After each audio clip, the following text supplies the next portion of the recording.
Okay, so this is in some sense a continuation of the last lecture. In the last lecture, we derived an equation for the MOSFET drain current as a function of its voltages. Now we'll do some plotting of these, the drain current as a function of the voltages. So these are called as IV characteristics. So these are the equations we had derived last time. Uh, and we'll use these numbers. Well, I am using these numbers for the plots. Not really relevant to study the plots, except perhaps the fact that we are using a threshold voltage of 0.5 volts.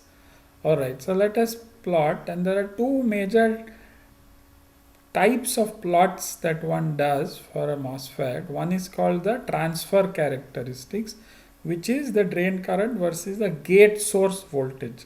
Alright, because one is applying a voltage at the gate and the current is being measured at the drain. So it's kind of transferring, the effect is being transferred from the gate to drain. So it's called a transfer characteristic. So let us see, uh, and we'll start with long channel MOS, and by that I only mean that this current is reasonably valid uh, in that region where the channel lengths are long. This equation is reasonably valid. We'll see the limitations. So you want to plot ID versus VGS, and let's begin by plotting it in triode. So what we'll do is, when we want to plot ID versus VGS, we'll keep the drain voltage constant and we'll vary VGS and see how ID varies. Alright, so keeping VD very small, 0.1, so that for most of the time the transistor will be in the triode region, because VGS will be greater than VD. VGS minus VT must be greater than VD. Alright, so if we look at this equation and we ask ourselves, how does ID vary with VGS if VDS is kept constant and small? Alright, well, small implies triode. So if VDS is constant, we'll see from this equation that ID will vary linearly with VGS. Alright, so if we plot it, so we have ID, the plot in triode. So what we see, of course, is that we start from VG equal to 0 volts, then up to 0.5 volts, the threshold voltage, no current flows, or at least on this set of axes and numbers, the current is 0, and then the current goes linearly with VGS. Alright, so this is the IDVG plot in triode for a long channel MOSFET. Let us see what happens in saturation. So if we apply a large drain voltage and keep it constant, so I have applied 1 volt, and so if this is 1 volt, the transistor will stay in saturation as long as VD is greater than VG minus VT. VT is 0.5, so as long as VG is less than 1.5, the transistor will be in triode. I'm sorry, in saturation. And of course, VG has to be greater than 0.5 for it to be on. So this is the equation in saturation. So how does ID vary with VG in saturation? It is a quadratic relationship. So we should see a parabolic behavior for ID as a function of VGS. So here it is, the blue curve is the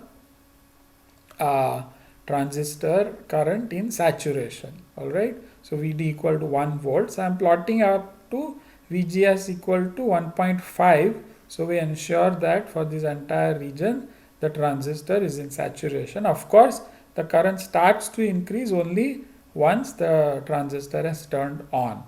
Alright, alright, for comparison, this is a triode region current which we had already plotted, and that is a straight line. So this is a straight line, this is a parabola.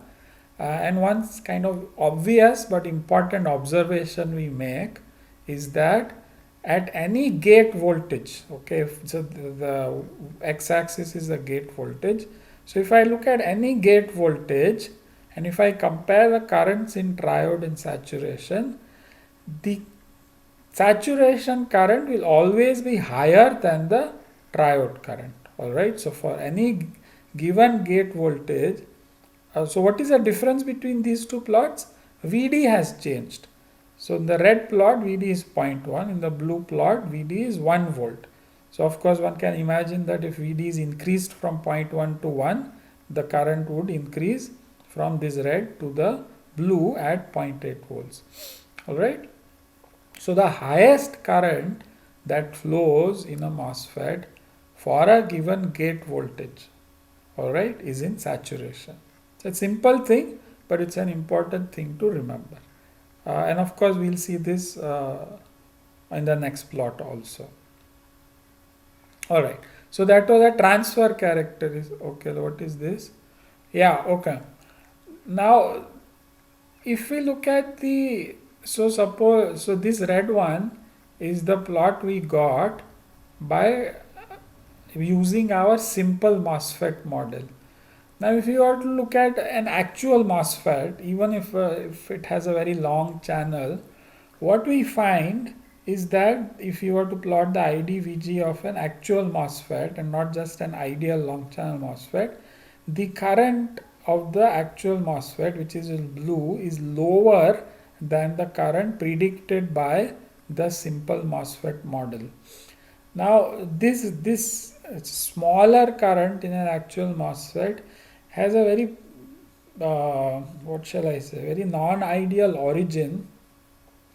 It arises from the series, the resistance of the N plus contact region. So the source and drain regions, when we derived that equation for the MOSFET, we derived it only for the channel, from the source end to the drain end of the channel.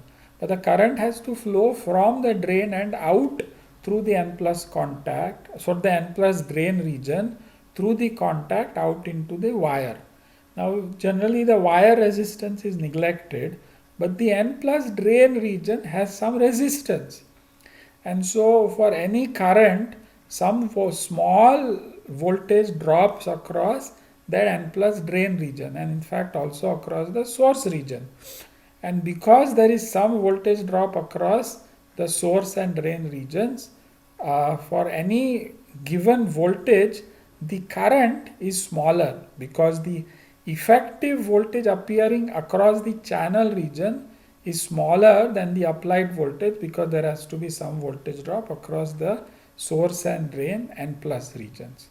Alright, so this is a non-ideality of an actual MOSFET compared to an ideal MOSFET. There is this blue here also. The actual is higher than the ideal. We'll look at this later, I think in the next class. Okay, so as I said, there are two types of plots one makes. One is ID versus VG, the other is ID versus VD, and this is called the output characteristics. It's called output because typically the drain is the output terminal of MOSFET circuits. Typically, not always, but typically. So the output current versus the output voltage is called the output characteristics. So how does ID versus VD look? So the question we are asking is, again we'll do this twice, in triode and in saturation. So in triode, if I want to see how ID varies with VD, I'll keep VG constant at some value and I'll vary VDS and see how ID varies. So if we look at this equation, how does ID vary with VD? There is a linear term and there is a quadratic term. So again, this will be a parabola. But if we write this slightly differently, so I've written this differently, take the VDS inside. So we get ID equal to VGS minus VT into VD minus VDS squared by 2. Now this is instructive because this term is linear. So if you were to look at ID versus this term, this gives us a linear characteristic. But then there is a square term which has a negative sign. Alright, so if just for the sake of mathematical understanding, if you were to ignore the second term, we'll get a straight line plot of ID versus VD. But the actual plot is this straight line minus of VDS squared by 2 term. So the actual current will be smaller than the straight line term and it will be a parabola and because this is negative, the parabola will be what we say is concave downwards. All right, and again I assume that you have seen these characteristics, but anyway here it is. So here what I have plotted is ID on the y-axis versus VD on the x-axis for three different gate voltages. So let's say VG is 0.7 volts. So clearly the lowest voltage corresponds to the lowest current. 1 volt is this one and 1.3 is this one.